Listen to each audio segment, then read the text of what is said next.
Hey guys, Bob Gardner here from LiberatedMan.com, and yes, indeed, I went to counseling. It was last night. Why did I go? Well, there's a counselor here in the Valley, in the Phoenix area, that deals with addiction, and he does it from a very, very particularly Christian perspective. I was curious to see his approach, curious to see some of the things that he does, also curious to see how he manages to kind of help churches and things, but particularly the Mormon Church, put together programs that are more beneficial, because my thought was if I can help that, then that would be awesome. So I wanted to get to know him, and I wanted to hear a little bit more about what he had to say. So I went, and a friend of mine arranged a meeting, and so we went last night, and I showed up, and he had everybody leave the room toward the beginning, and it was so it could just be him and me, like basically in a counseling session. And so he asked me, so why are you here? And I looked at him, and I was a little bit confused, because I was like, I thought this was just like a meeting, okay. I said, well, I have a business where I help people overcome pornography addiction. I give them the tools to be able to be free at last, and to find the answers within themselves rather than always being dependent on someone else to get them there. And I said, so I was just curious to see what was going on. Well, he's a little hard of hearing, and so he's like, so you're an addict, you're a porn addict. And I was like, no, I was one for 18 years, but I'm not now. And he said, no, okay, so you're sober. And I said, no, I'm free. And he said, oh, no, you're not free. And I was like, well, what do you mean? He's like, well, do you want to know if you're free? I was like, sure. And in my mind was reeling. You and I both know the kind of internal dialogue that happens in here when someone's totally like just attacking, right? Do you want to know if you're free? And I'm like, okay, sure. What are your criteria? So he starts asking me these pointed questions. They're good questions, you know, like, have you ever felt real love for yourself? And my answer was yes. Like, how often do you feel it? I was like, pretty much every day. They're fleeting moments sometimes. Sometimes they last a little bit longer. It's not a consistent thing, but pretty much every day. Okay, how well do you deal with your emotions? Like, how do you deal with them when negative emotions show up? I was like, straight on. He's like, what do you mean by that? I was like, well, I breathe, I handle it, I investigate it, I find out where it came from, I take some action that changes some things. And so, so then from there, he decides to kind of like dig in. He asks a few more questions, and at the end, he's like, okay, so you're not free. What you are is free enough that you won't go back to addiction. And that's what it is. So what this did was completely negate my own experience. Now, no one can take your experience away from you. I don't care who they are.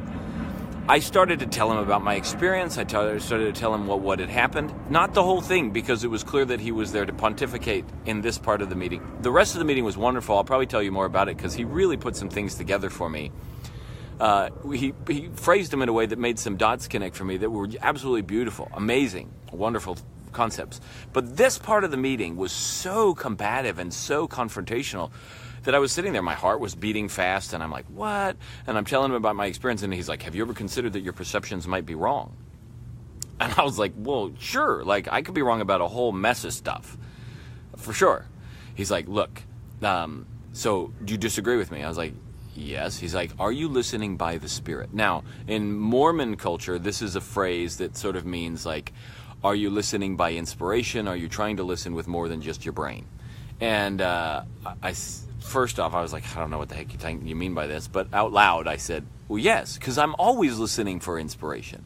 There's not a moment in my life when I'm like, you know what? I'm not going to listen for the voice of God today. Sometimes I get distracted, for sure. But there's not a moment where I'm like, no, I'm going to close that down.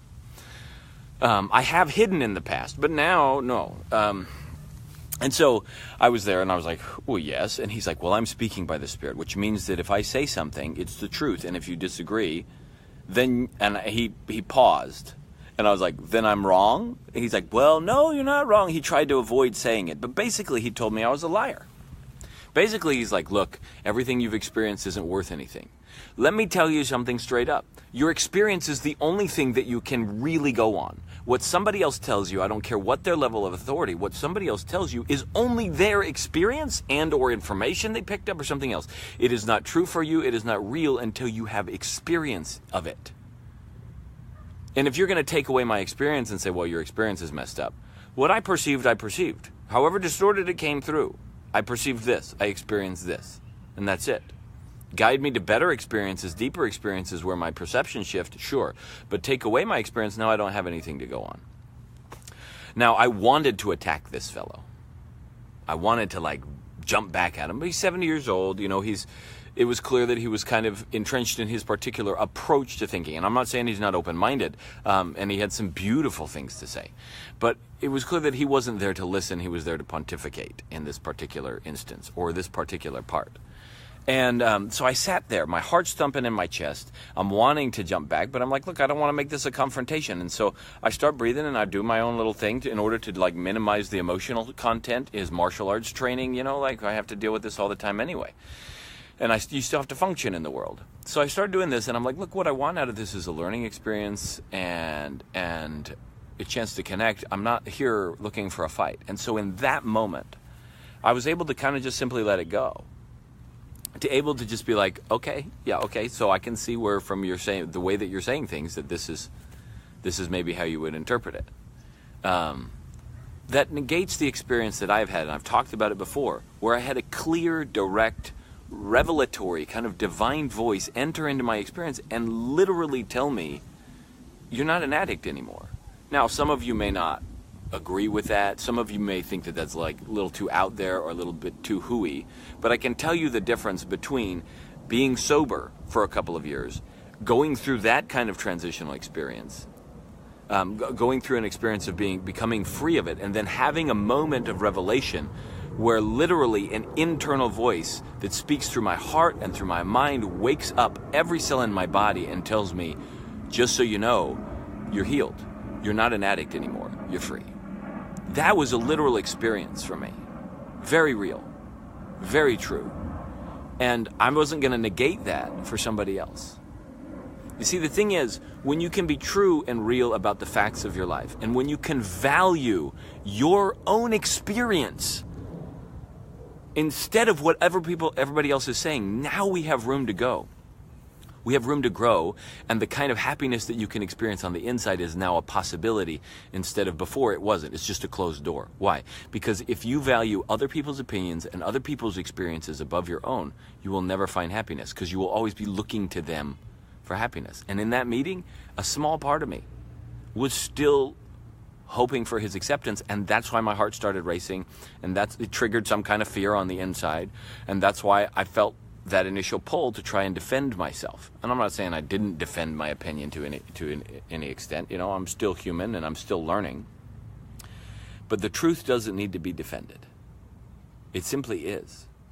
And it doesn't matter what anyone says about it. It's the truth. It is what it is. And so today, as we're wrapping this up, I just want you to consider this. You've had amazing experiences in your life. Things that other people might think are weird, things that other people might think are stupid, things that other people might think are lies, but they're your experiences. And if you're willing to own them and honor them and give them a voice, you might find, as I did, a level of power. You see, because 2 years ago, that would have crushed me.